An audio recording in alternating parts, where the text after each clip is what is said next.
আজকে যে ওষুধটি নিয়ে আলোচনা করব বা যে ওষুধটির রিভিউ করব আপনারা স্ক্রিনে দেখতে পাচ্ছেন। ওষুধটির নাম হচ্ছে অ্যামিলিন প্লাস। এটি একটি ট্যাবলেট জাতীয় ঔষধ। আর এই ওষুধটির উপাদানের মধ্যে রয়েছে amitriptyline hydrochloride 12.5 milligram plus chlordiazepoxide 5 milligram. আর এই ওষুধটি উৎপন্ন করেছে বাংলাদেশের সুনামধন্য ওষুধ কোম্পানি অপসনিন ফার্মা লিমিটেড।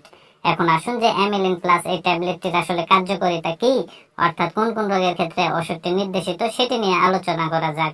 তো ওষুধটির কার্যকারিতা বলতে গেলে বিষণ্ণতাজনিত অসুস্থতা ও মানসিক দুশ্চিন্তার চিকিৎসায় ওষুধটি নির্দেশিত।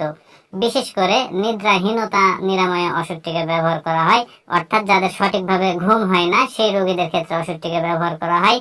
মূল্যহীনতা রোগে ওষুধটিকে ব্যবহার করা হয়, অর্থাৎ যারা নিজেকে সবসময় মূল্যহীনতা মনে করে, অর্থাৎ নিজের দ্বারাতে কিছু হবে না এরকম মনে করে, তাদের ক্ষেত্রে ওষুধটিকে ব্যবহার করা হয়। উত্তেজনায় ওষুধটিকে ব্যবহার করা হয়, যারা অল্প কিছুতেই অতিরিক্ত উত্তেজিত হয়ে যায় সেই উত্তেজনা নিরাময়ে ওষুধটিকে ব্যবহার করা হয়। মানসিক ও শারীরিক উদ্বিগ্নতা দূর করতে ওষুধটিকে ব্যবহার করা হয়। আত্মহত্যার প্রবণতা দূর করতে ওষুধটিকে ব্যবহার করা হয় ও ক্ষুধামন্দায় ওষুধটিকে ব্যবহার করা হয়। আমি এক কথায় যদি বলতে যাই তাহলে এভাবে বলা যেতে পারে যে বিষণ্ণতাজনিত অসুস্থতা ও মানসিক দুশ্চিন্তা বা ডিপ্রেশন নিরাময়ে মূলত ওষুধটিকে ব্যবহার করা হয়। এবার আসুন যে অ্যামিলিন প্লাস এই ট্যাবলেটটির আসলে সেবনবিধি কি সেটি নিয়ে আলোচনা করা যাক। তো ওষুধটি সেবনবিধি বলতে গেলে বিশেষ করে যারা প্রাপ্তবয়স্ক তাদের ক্ষেত্রে স্বাভাবিক মাত্রা যেটি সেটি হচ্ছে একটি করে ট্যাবলেট দিনে 3 থেকে 4 বার খেতে হবে। তবে রোগের তীব্রতার উপর ডিপেন্ড করে ওষুধের মাত্রার পরিবর্তন হতে পারে। আর অ্যামিলিন প্লাস এই ট্যাবলেটটির পার্শ্ব প্রতিক্রিয়ার কথা যদি বলতে যাই তাহলে রক্তচাপ কমে যেতে পারে, মুখ শুকিয়ে যেতে পারে, মাথা ঘোরা ভাব হতে পারে, বমি বমি ভাব হতে পারে, কোষ্ঠকাঠিন্য হতে পারে, দুর্বলতা হতে পারে, অবসাদ হতে পারে ইত্যাদি।